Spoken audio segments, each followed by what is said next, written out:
హల్లెలూయా. మీరు దేవునికి లోబడండి. మీకు పరిశుద్ధమైన దేహంనిచ్చాడు, నీతిగల దేహంనిచ్చాడు, పవిత్రమైన దేహంనిచ్చాడు. దాన్ని మీరు రంగుల చేత వస్త్రధారణ చేత అపవిత్రపరచుకోవద్దని ఈ కాలానికి వచ్చిన ప్రవక్త చెప్తే వాళ్ళు ఏమంటున్నారు? నువ్వు స్త్రీలను ద్వేషిస్తున్నావు. ద్వేషిస్తున్నాడండి ఆయన స్త్రీలను. వస్త్రధారణ చక్కగా ఉండాలి అనడం తప్ప, నువ్వు మేకప్ వేసుకోవద్దమ్మా అని చెప్పడం తప్ప, నువ్వు నీతిగా జీవించమ్మా అని చెప్పడం తప్ప, నువ్వు పరిశుద్ధంగా జీవించమ్మా అని చెప్పడం తప్ప. ఎందుకంటే నువ్వు దేవుని కుమార్తెవు, నీ ద్వారా ఒక నరునికి జన్మ వస్తూ ఉన్నది. ఉన్నతమైన దేహంలో దేవుడు నీకు ఇచ్చాడు, వస్త్రాలను ఖండించాడు. స్త్రీ వల్ల వస్త్రధారణ ఉండాలి, పురుషుడు పురుషుని వల్ల వస్త్రధారణ ఉండాలి. అంతేనామా? అవునా కదా? అవసరమేనా? సో ఈరోజు పాస్టర్ల భార్యలే పంజాబీ డ్రెస్సులు వేసుకొని తిరుగుతున్నారు. ఈ దేశానికి వారి యొక్క కట్టుబాట్లు ఉంటాయి కదా. అమెరికా దేశంలో చీరలు కట్టుకోరు, అక్కడ వేసుకుంటారు పైనుండి కింది వరకు. ప్రతి దేశం కూడా ఒక కట్టుబాటు ఉంది. ఈరోజు నువ్వు నీ దేశం యొక్క సాంప్రదాయాన్ని గౌరవించాలి, నీ దేశం యొక్క చట్టాలను గౌరవించాలి, నీ దేశం యొక్క వస్త్రధారణ నువ్వు గౌరవించాలి.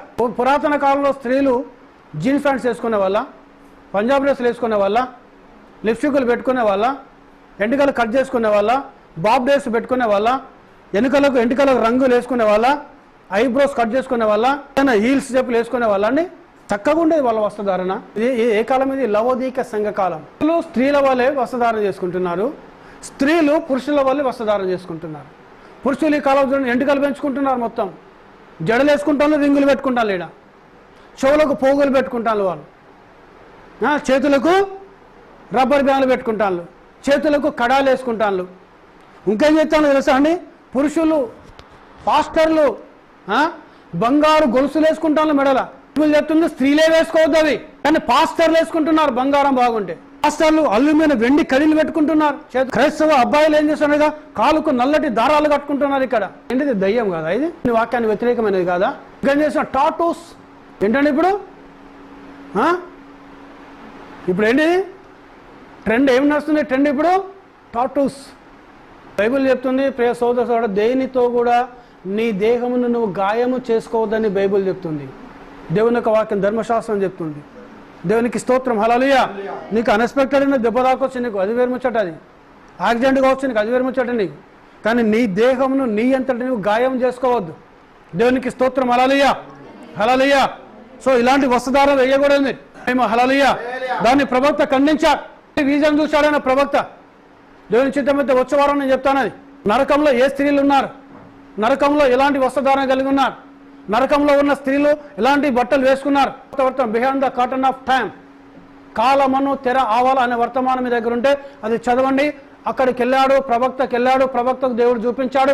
అక్కడ నరకములో మూలుగుతున్న స్త్రీలు, నరకంలో పడి యాతన పడుతున్న స్త్రీలు, వారి వస్త్రధారణ ఎలా ఉన్నది, వారి వేషధారణ ఎలా ఉన్నది, వారు ఏ విధమైన బట్టలు ధరించుకున్నారు, అదంతా చూసి వచ్చి ప్రవక్త ఈ కాల వర్తమానంలో బోధించడం ప్రారంభించాడు. చూడండి, ఈ ప్రవక్త కూడా స్త్రీలను ద్వేషించడం కాదు, ప్రేమిస్తున్నాడు స్త్రీలను. ఒక సహోదరి వలె ప్రేమిస్తున్నాడు, పెద్ద ఆమెతో ఒక తల్లి వలె ప్రేమిస్తున్నాడు, చిన్న వాళ్ళతో ఒక చెల్లె వలె ప్రేమిస్తున్నాడు. వాళ్ళను తన సొంత చెల్లె, సొంత తల్లి, సొంత కుటుంబస్తులను దేవుని యొక్క వాక్యం ఎలా నడిపిస్తున్నాడో ఇతర స్త్రీలను కూడా తన తల్లుల వల్లే, అక్కల వల్లే, చెల్లెల వల్లే ప్రేమించి వారిని వాక్యం వద్ద నడిపించడము ప్రారంభిస్తున్నాడు ఆయన. సో ఇప్పుడు మేము కూడా చూడండి, మేము ఖండిస్తున్నామంటే వాళ్ళని మేము ద్వేషించడం కాదు, మేము వాళ్ళని ప్రేమిస్తున్నాం. మేము వారు మాకు తల్లుల వల్లే ప్రేమిస్తున్నాము, చెల్లెల వల్లే ప్రేమిస్తున్నాము, అక్కల వల్లే ప్రేమిస్తున్నాము. వారు దేవుని యొక్క వాక్యములకు వచ్చి వాక్యానుసారమైన వస్త్రధారణ కలిగి, వాక్యానుసారమైన జీవితం కలిగి, దేవుని ఏ వాక్యానికి లోబడుతున్నావో ఆ వాక్యంలో ఉన్న దేవుని చేత నువ్వు దీవించబడి ఆ దేవుడు ఉన్న స్థలంలో నీవు ఉండాలని మా యొక్క ప్రయాసము, మా యొక్క ప్రార్థన. సో ఈ కాలానికి వచ్చిన ప్రవక్త కూడా అదే చేశారు. వారు పేరు పొందకపోయినప్పటికీ దేవుని చేత రుడిపరచబడ్డారు. వాళ్ళకు పేరు ప్రఖ్యాత రాలే, వారికి ఏలియాకు పేరు ప్రఖ్యాత రాలే, గౌతమ చౌహాన్కు పేరు ప్రఖ్యాత రాలే, ఈ కాలంలో వచ్చిన ప్రవక్త బ్రదర్ బ్రానమ్ గారికి పేరు ప్రఖ్యాత రాలే, బిల్లీ గ్రామ్ గారికి వచ్చినంత ప్రఖ్యాత పేరు ప్రఖ్యాతలు, ఓరల్ రాబర్ట్ గారికి వచ్చినంత పేరు ప్రఖ్యాతలు ఈ కాలంకి వచ్చిన ప్రవక్త, దేవుని ప్రవక్త బ్రదర్ బ్రానమ్ గారికి రాలేదండి. ఇంకా వారికి మాత్రం ఈ సత్యాన్ని ఉన్నదున్నట్టు బోధించే మాకు కూడా అలాంటి పేరు ప్రఖ్యాతలు రావు.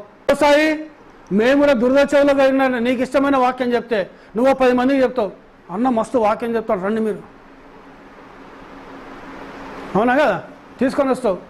వాళ్ళు వచ్చిన వాళ్ళకి వినసొంపైన వాక్యం చెప్తే ఇప్పుడు ఈ వాక్యం వినడానికి అబ్బో మేము మా చర్చలో పోతే ఈ వాక్యం చెప్పారు వాళ్ళు, ఈ పాస్టర్ ఏంది ఇట్లాంటి వాక్యం చెప్తున్నాడు, కింద మంట పెట్టి కాలబెట్టినాడైతే మోటుగా చెప్పాలంటే కూర్చుండబెట్టి కిందకి వెళ్ళి మంట పెట్టినట్టు అవుతుంది. మంట ఎవరు తట్టుకుంటారు? ఆ మంట నీలో ఉంటేనే నువ్వు తట్టుకుంటావు.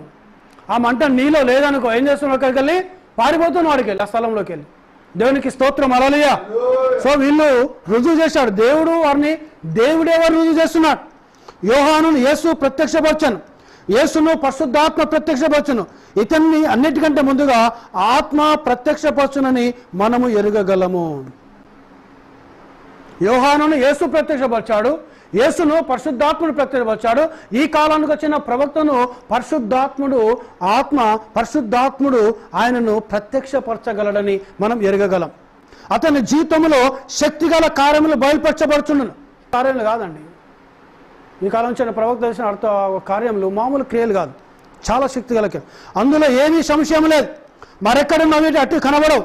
యేసు తిరిగి వచ్చినప్పుడు తనకు ఇతన్ని దృఢపరచును. యోహానును ఆయన దృఢపరిచినట్టుగా యేసు వచ్చినట్టుగా యోహాను సాక్ష్యించను. కాబట్టి ఇతడు కూడా యోహాను వలను యేసు రాకకు సాక్షిగా ఉండును. రెండవ రాకకు ముందుగా మార్గము సిద్ధపరచుటకు ఇతడు వచ్చినట్లు క్రీస్తు రాకడియే నిరూపణ చేయుచున్నది. లవోదిక సంఘకాల యొక్క వర్తమానిక బోధమైనగా ఆయన రాకడకు విశ్వాసం సిద్ధపరుస్తుంది. మన హృదయాలు ఆయన వైపు తిప్పుతున్నది.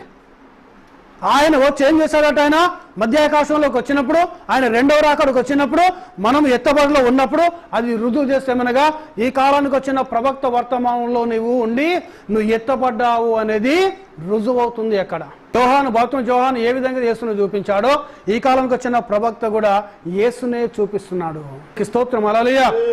ఏలియా ఏ విధంగా వాక్యం ఎదుగు నడిపించాడో, ఎలీషా ఏ విధంగా వాక్యం ఎదుగు నడిపించాడో, బాప్తిసం వచ్చే యోహాను శరీరధారి అయిన వాక్యం వద్దకు యేసు అనబడుతున్న వాక్యమైన దేవుని నడిపించాడో ఈ కాలంకి వచ్చిన ప్రవక్త కూడా వాక్యం అయ్యున్న, శరీరధారి అయ్యున్న, మధ్యాకాశంలోకి రాబోచున్న యేసు క్రీస్తు వైపు పిల్లల హృదయాలను తిప్పడము ప్రారంభిస్తున్నాడు.